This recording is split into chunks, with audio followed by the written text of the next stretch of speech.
Kami sedang berusaha mencari informasi baru dalam misteri kapal pesiar yang membuat seluruh negeri bertanya-tanya.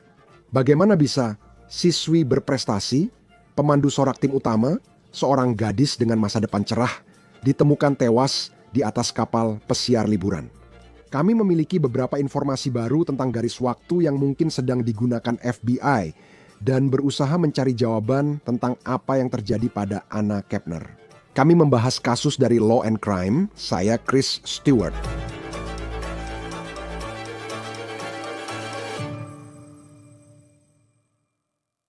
Apa yang terjadi pada Anna Kepner? Kisah ini mendapat banyak perhatian sejak dia ditemukan tewas di kapal pesiar Carnival pada usia 18 tahun. Kami mendapat informasi baru dari pemeriksa medis Miami-Dade yang akan segera kami bahas. Saya ingin membahas bagaimana kita sampai di sini. Semua bermula dari Anna Kepner. Dia berusia 18 tahun, siswa kelas akhir sekolah menengah atas dari Titusville, Florida, komunitas di pesisir timur Orlando.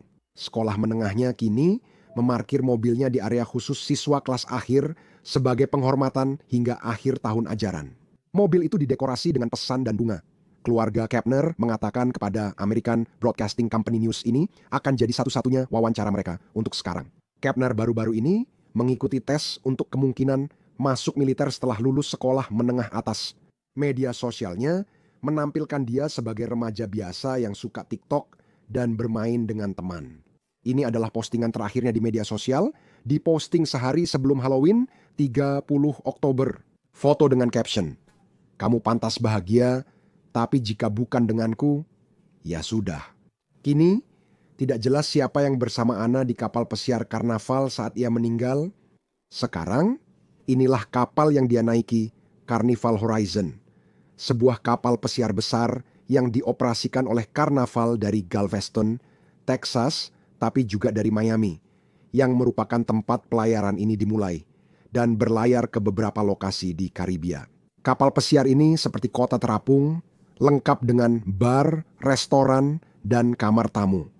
Kapal ini bisa menampung sekitar 4.000 penumpang dan memiliki 15 dek. Jadi ada banyak orang di kapal ini yang ikut dalam pelayaran ini. Sekarang kita tahu bahwa kapal ini berangkat dari Miami untuk pelayaran yang kami perkirakan berlangsung sekitar 1 minggu menuju beberapa lokasi di Karibia seperti Jamaica, Grand Cayman, dan Cozumel, Meksiko. Dan kita tahu melalui TikToknya bahwa ini sebenarnya adalah pelayaran karnival kedua yang diikuti Anna tahun ini. Dia mengunggah video pada Mei tahun ini di kapal pesiar dengan keterangan, "Aku ingin kembali." Tampaknya dia berada di kapal pesiar itu bersama anggota keluarganya, tapi sekali lagi, sejauh menyangkut pelayaran kali ini, kita tidak tahu dengan siapa dia bepergian. Saya telah menghubungi Carnival Cruise Lines dan berikut pernyataan yang mereka kirimkan. Kutipan, kematian seorang tamu yang bepergian dengan kapal Carnival Horizon yang kembali ke pelabuhan Miami pada Sabtu pagi, 8 November, sedang diselidiki oleh FBI. Karena masalah ini masih ditangani penegak hukum, rincian lebih lanjut hanya dapat diberikan oleh kantor humas FBI Miami. Fokus kami adalah mendukung keluarga tamu kami. Sebuah video di media sosial memperlihatkan jenazah diturunkan dari kapal dengan tandu lalu dimasukkan ke ambulans. Sekarang, menurut kantor pemeriksa medis Miami-Dade, kematian Anna terjadi sehari sebelum kapal itu kembali ke pelabuhan pada tanggal 7 November. Kapal itu kembali ke pelabuhan pada tanggal 8 November.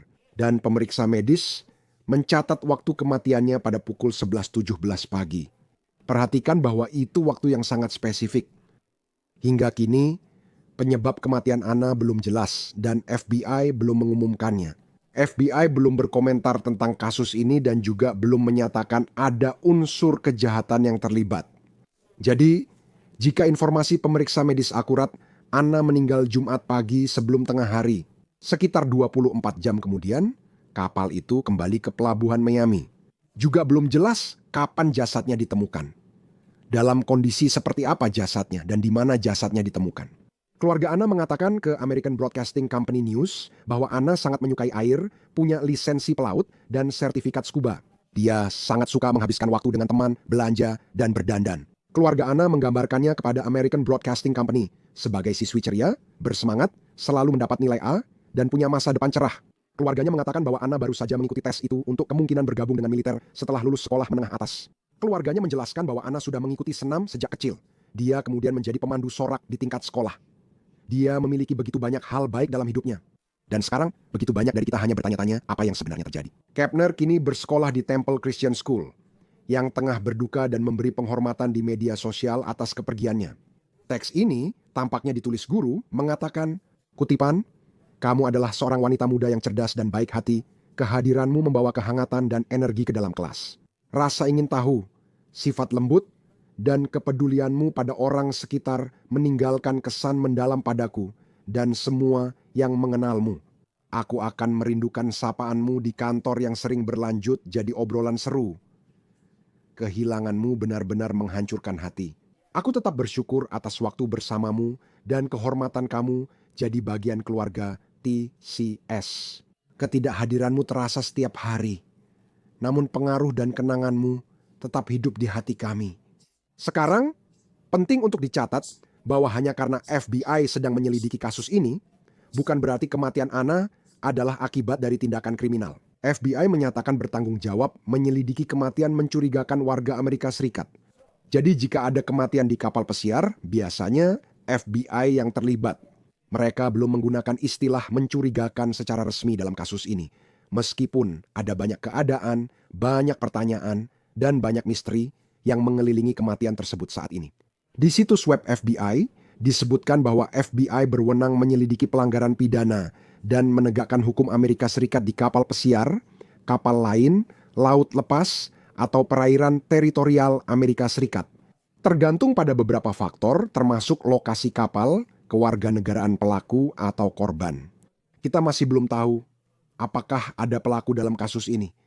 Kepemilikan kapal, titik embarkasi dan debarkasi, serta negara tempat kapal tersebut didaftarkan. Selanjutnya dikatakan, kutip, "Secara umum, Amerika Serikat memiliki yurisdiksi atas kejahatan yang dilakukan di kapal jika kejahatan tersebut terjadi dalam yurisdiksi maritim Amerika Serikat dan kapal tersebut dimiliki seluruhnya atau sebagian oleh orang atau perusahaan Amerika Serikat. Selain itu, ada yurisdiksi atas kejahatan oleh atau terhadap warga negara Amerika Serikat di kapal asing jika terjadi selama pelayaran yang berangkat atau tiba di Amerika Serikat." Karnaval menyatakan di situs webnya telah menginvestasikan miliaran dolar dalam 10 tahun terakhir untuk keamanan kapal-kapalnya. Dan, kutip, "Semua kapal dipantau 24 jam sehari, 7 hari seminggu di pusat operasi armada canggih di kantor pusat kami di Miami. Selain pemantauan elektronik, semua sistem kapal, Fleet Operation Center juga diisi oleh para ahli teknis, operasi kelautan, dan nautika untuk memberikan sumber daya pemecahan masalah dan bantuan kepada kapten kapal serta tim kepemimpinan. Sekarang, tidak jelas jenis kamera apa yang mereka miliki pada Anna saat dia meninggal. Waktu kematian menurut pemeriksa medis Miami adalah pukul 11.17 pagi, Jumat 7 November. Kami melihat beberapa postingan orang yang mengaku berada di kapal Horizon saat Anna meninggal. Seorang wanita di kapal menulis di Facebook, "Kami menerima panggilan darurat pagi itu, tapi tak menyangka akan mengetahui tragedi ini." Seorang pelancong menulis, kutipan, "Gadis 18 tahun bernama Anna Kepner ditemukan meninggal di kapal Carnival Horizon pada Jumat siang. Saat kami di area kolam Havana, terdengar panggilan darurat medis lewat pengeras suara. Sekarang, kami masih menunggu kabar dari FBI tentang kasus ini. Dan kami juga masih menunggu informasi tentang bagaimana Anna Kepner meninggal." Bergabung bersama kami untuk membahas hal ini adalah mantan agen FBI, Colin Schmidt. Selalu menyenangkan memiliki Anda di Law and Crime. FBI memimpin penyelidikan ini. Pertanyaan pertama, karena setiap kali mendengar FBI terlibat, banyak orang pikirannya langsung kemana-mana. Dalam kasus ini, apa artinya bagi Anda jika FBI terlibat? Ya, Gerber Keynes and Otsupio terlipashi. Begitu kapal meninggalkan pelabuhan, itu menjadi yurisdiksi federal, sama seperti pesawat terbang. Setelah celah pintu tertutup, FBI punya yurisdiksi utama. Itu tidak berarti penegak hukum lokal tidak akan membantu, tapi itu menjadi urusan federal. Jadi, fakta bahwa tampaknya terjadi kejahatan di kapal yang berada di perairan internasional dan berbendera Amerika Serikat itu otomatis menjadi yurisdiksi FBI. Apakah itu berpengaruh? Kita belum tahu ada unsur kejahatan. Ini mencurigakan karena penyebab kematian belum diketahui. Tapi karena dia adalah warga negara Amerika Serikat, apakah itu juga menjadi faktor apakah FBI terlibat? Karena kejahatan terjadi di kapal berbendera Amerika Serikat yang dimiliki oleh perusahaan Amerika Serikat. Kalau menulis warga negara serba saja tidak berpengaruh. Ya, jika warga negara non-Amerika Serikat, pemerintah negara asal akan diberitahu dan dapat ikut penyelidikan. Tetapi secara umum di Karibia, FBI biasanya memimpin semua penyelidikan itu terlepas dari kewarganegaraan orang tersebut. Selama kapal tersebut berbendera Amerika Serikat. Carnival Cruise Line adalah kapal pesiar besar yang sering dipakai untuk liburan. Sepertinya kapal ini berangkat dari Miami ke beberapa lokasi di Karibia, sekitar 6 hari, lalu kembali. Sedang dalam perjalanan kembali ke Miami ketika jasad Anna Kepner ditemukan. Sebelum kita membahas apa yang kita ketahui, yang memang masih sedikit, bagaimana investigasi seperti ini biasanya dilakukan FBI? Anda mendapat telepon tentang kematian di kapal. Apa yang terjadi selanjutnya? Secara umum, kapten kapal akan diberitahu terlebih dahulu. Tugasnya adalah memberitahu Pusat Operasi Keamanan Global Carnival Cruise.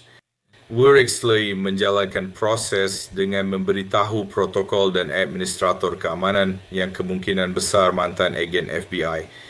Yang kemudian mereka akan memberitahu Joseph FBI dan Division Penghubung Murdoch di Miami. Kerana ada seorang petugas penghubung maritim, lalu orang itu akan berinteraksi dengan tim yang menangani investigasi seperti ini. Lalu dan selalu selama proses itu, kemungkinan besar petugas keamanan dari karnaval akan memberitahu kapten apa yang harus dilakukan, seperti mengamankan tempat kejadian perkara sampai agen bisa datang untuk melakukan investigasi, mengevakuasi jenazah, dan mulai melakukan wawancara.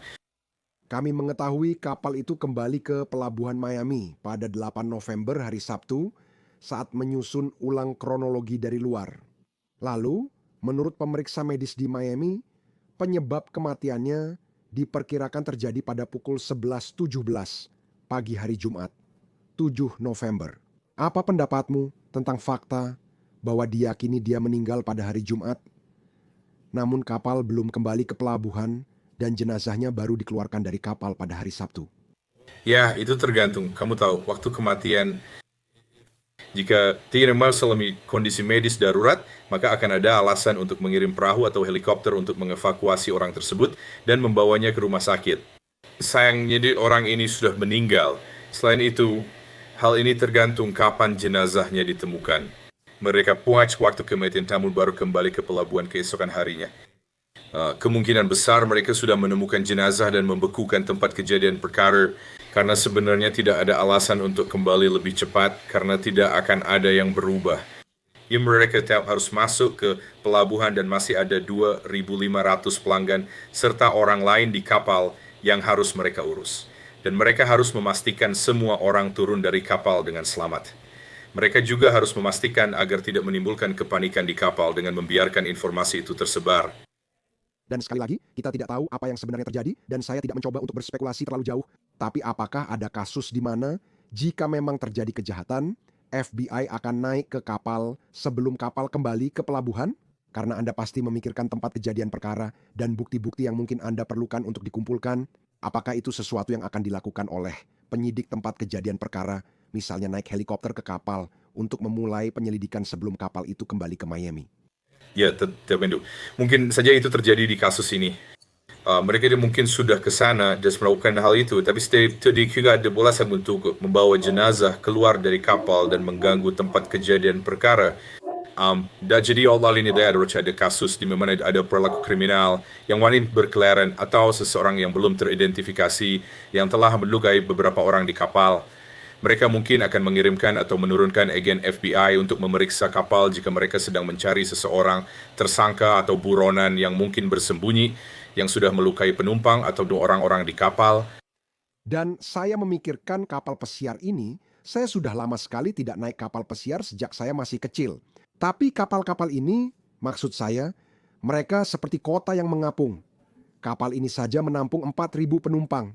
Ada 15 dek, bar, restoran, semua aktivitasnya. Bukti apa yang bisa Anda kumpulkan jika Anda hanya mencoba? Apakah ini kejahatan atau bukan? Anda jelas sedang mencoba mencari tahu bagaimana gadis muda ini kehilangan nyawanya. Sumber daya apa saja yang bisa Anda dapatkan sebagai penyelidik dari sebuah kapal yang di dalamnya ada begitu banyak orang? Nah, keuntungannya adalah Anda memiliki daftar orang-orang yang ada di kapal itu.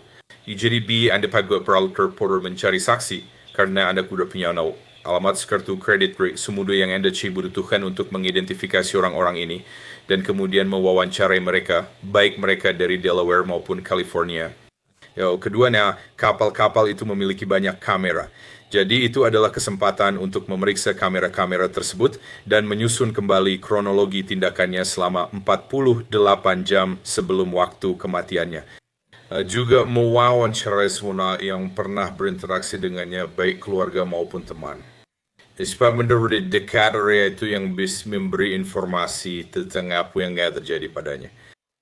Menurut saya, kita belum tahu ada unsur kejahatan atau tidak. Seberapa sering Anda melihat kejahatan di kapal pesiar?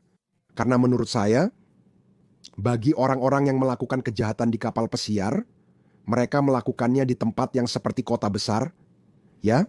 Tapi seperti yang Anda katakan, ada kamera di mana-mana, mereka punya data Anda, mereka bisa tahu persis di mana Anda berada di kapal ini. Maksud saya, seberapa sering Anda melihat kasus yang melibatkan tindakan kriminal di kapal pesiar seperti Karnival? Menurut saya kejahatan yang direncanakan sebelumnya seperti sesuatu yang sudah direncanakan sebelum naik kapal pesiar, saya rasa itu tidak terlalu sering terjadi. Tapi ketika begitu banyak alkohol dan begitu banyak orang yang saling bertabrakan secara rutin, dan saya yakin Anda sudah melihat video-video di Twitter atau X atau media sosial lainnya tentang beberapa kekacauan yang terjadi di kapal pesiar ini. Ya, bukan hal yang jarang terjadi. Sekarang saja kapal pesiar punya insentif finansial untuk mendapat informasi tentang seberapa sering hal-hal ini terjadi tetap seminimal mungkin. Tetapi itu memang lingkungan yang rawan risiko terutama bagi wanita muda karena jumlah alkohol yang ada dan fakta bahwa kamu berada di lingkungan yang agak terisolasi. Bagaimana hubungan antara keamanan perusahaan di Karnaval dan FBI? Sejauh yang saya tahu, mereka jelas, mereka yang memiliki kapal itu. Pastikan Anda punya semua yang dibutuhkan untuk menyelidiki dan memecahkan kejahatan seperti ini. Atau jika ini memang kejahatan, kita belum tahu apakah ini benar-benar kejahatan. Ya, secara umum ini sangat baik untuk berbagai alasan.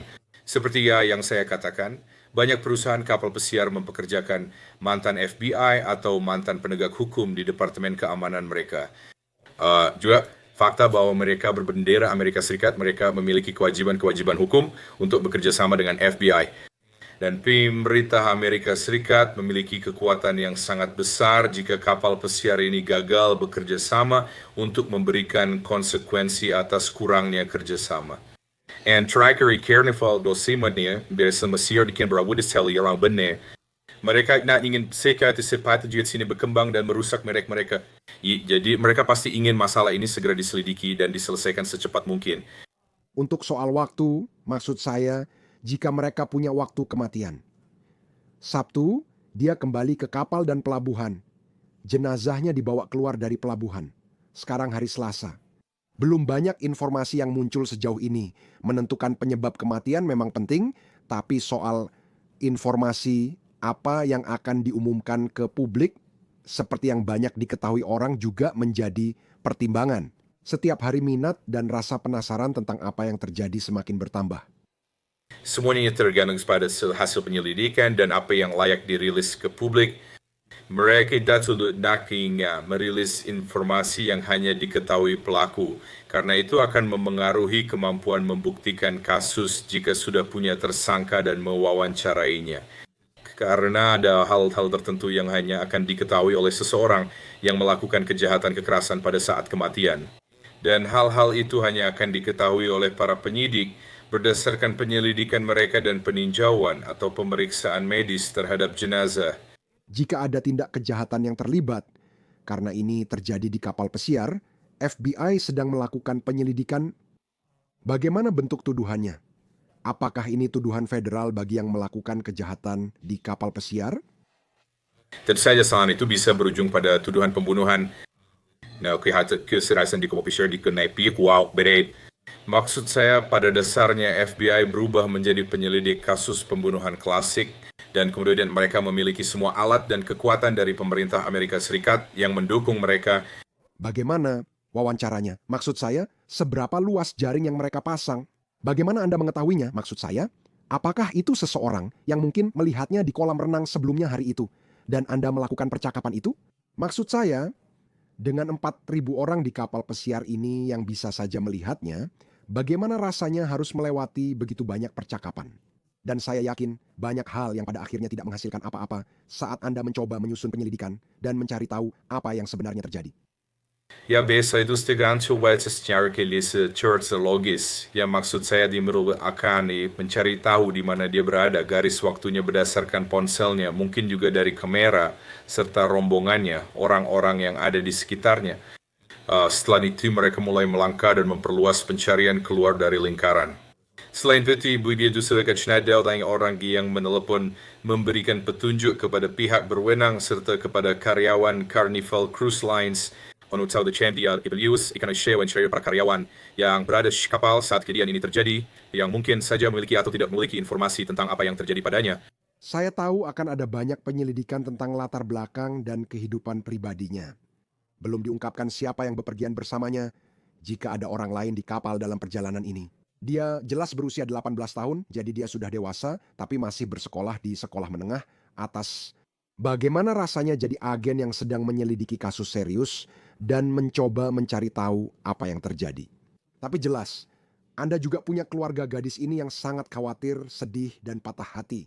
Bagaimana Anda berbicara dengan mereka dan memastikan mereka selalu mendapat informasi, tapi juga di saat yang sama mencoba mencari tahu apa yang terjadi dalam hidupnya pada saat dia meninggal? Ya, ada FBI sebagai kelompok saksi korban yang akan membantu, yang akan mendukung penyelidikan seperti ini. Dalam hal membantu berinteraksi dengan korban dan keluarga korban. Kemudian juga para agen harus menunjukkan rasa belas kasih saat mereka berbicara dengan anggota keluarga untuk memastikan bahwa mereka memahami bahwa keluarga tersebut sedang mengalami masa yang sangat-sangat penuh tekanan. Dan mereka ingin memastikan bahwa keluarga Miwis dari mana mereka berasal. Namun mereka juga harus memiliki komitmen untuk menemukan fakta-faktanya. Ya, kita akan lihat kemana kasus ini berjalan. Mantan agen FBI Colin Schmidt, senang Anda hadir di Law and Crime.